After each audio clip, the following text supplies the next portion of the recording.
La Polisportiva Gioiosa continua nella sua striscia positiva e dopo 3 vittorie di fila ferma anche l'esperta formazione dell'Atletico Catania sul risultato di parità, centrando così il 6° risultato utile consecutivo. Il match dell'Enzo Vasi di Piraino finisce con il risultato di 1-1 che sembra comunque essere il risultato più giusto.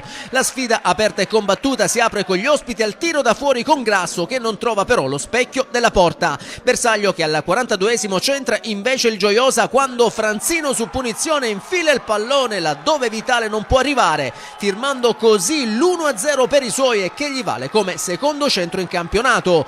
I Granata provano subito a chiudere la sfida, ma la ribattuta di Franzino al minuto 44 sulla conclusione da parte di Bruno si perde alta sulla traversa. Nella ripresa l'Atletico Catania trova però la via del pareggio al minuto 48, quando Grasso gira alle spalle di Paterniti col sinistro l'assist di Trovato, facendo così Gioiosa 1, Atletico 1, e per l'esperto calciatore classe 92 ospite si tratta della 4ª rete in campionato. Gli atletisti ci credono, provandoci con San Giorgio di testa prima e con Grasso dal limite dell'area poi, senza però creare particolari problemi a Paterniti. Sul ribaltamento di fronte però il Gioiosa tenta di fare sua la sfida, ma le conclusioni operate da Retsos non sortiscono il vantaggio sperato. L'1-1 finale consegna dunque al Gioiosa il punto numero 18 che proietta i Granata al 6° posto in classifica, mentre l'Atletico Catania, che sale a quota 22 punti, si porta in 4ª posizione.